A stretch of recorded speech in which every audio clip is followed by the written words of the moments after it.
Hey everyone, so today we're going to be talking about obd2 wireless scanners. These will replace your average code scanner.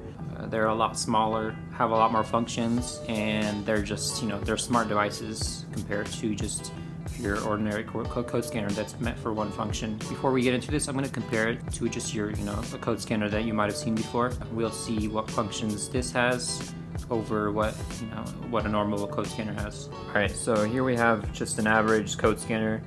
Well, I guess this isn't really average because it's Volkswagen Audi specific. It reads check engine light codes, but it also reads specific codes in a lot of different modules in the car. So I'll go ahead and plug this into my car, and then we'll go ahead and see what functions this unit has. So as with all code scanners, you just gotta find your obd2 port, which is usually underneath the driver's side. Once you find it you plug in the cable, plug it into your code scanner, and you gotta turn on your ignition, and then once all that's done, you can start reading your codes. Okay, so we got the unit powered on. Let's go ahead and go into the system. So your ordinary code scanners will just read check engine light codes. We're gonna go ahead and go into that. Got nothing. You can also erase codes, and then since this is a Volkswagen specific one, it lets you read into different systems of the car. So for example, let's read the can. It's gonna pop up a code because I have a tune on this car. Yep. And then you can also erase. Other than that, you can just reset your oil service. But let's go ahead and jump to the wireless dongle now. Alright, so here we have the wireless dongle. It's a lot smaller than that unit and has a lot more functions. So let's go ahead and plug this into the car and see what different functions it has. So going back to the car, we're just going to plug it into the port down there. And so once it's plugged in, it's completely hidden from view, and you can basically keep it plugged in down there and connect whenever you need. Okay, so now that we have our Wi-Fi unit plugged in, we go into our specific app. You do have a choice with these apps. There are a lot of different apps on the App Store. You just kind of have to play around with a lot of them and see what you like.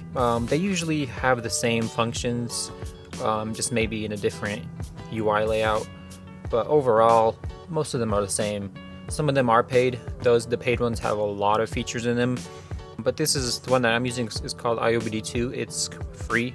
This app doesn't have the best layout. I don't think it's been updated in a while. It doesn't even fill the new iPhone screen. That's probably how long it's been updated, but I've gotten used to it. It has all the functions I need. So let's go ahead and see what we can do with this Wi-Fi unit. So we have diagnostic, a dashboard, performance measures, and graphing. Alright, so let's go ahead and go into the diagnostic menu. This first category is for the engine. The second one is for transmission.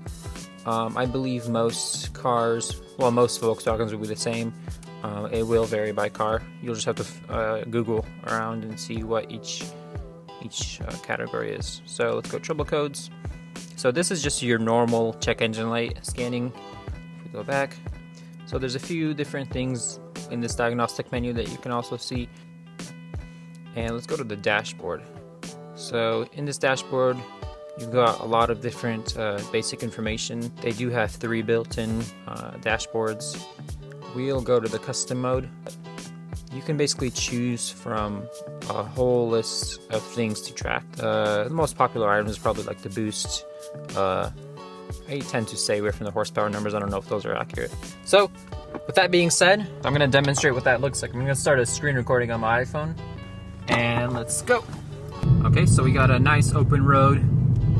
Let's go ahead and go back into first. I'm gonna go ahead and try to get both my gauges in my, and let's give it a little go.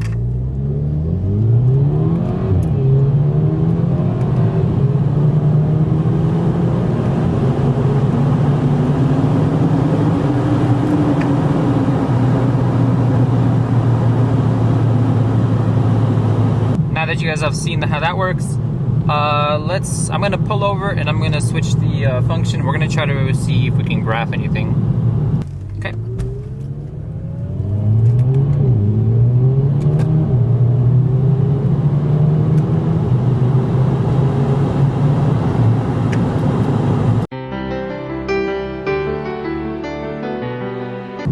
Anyways, so there you guys go. It was a quick little overview of cheaper and easier method than running a boost gauge in your car.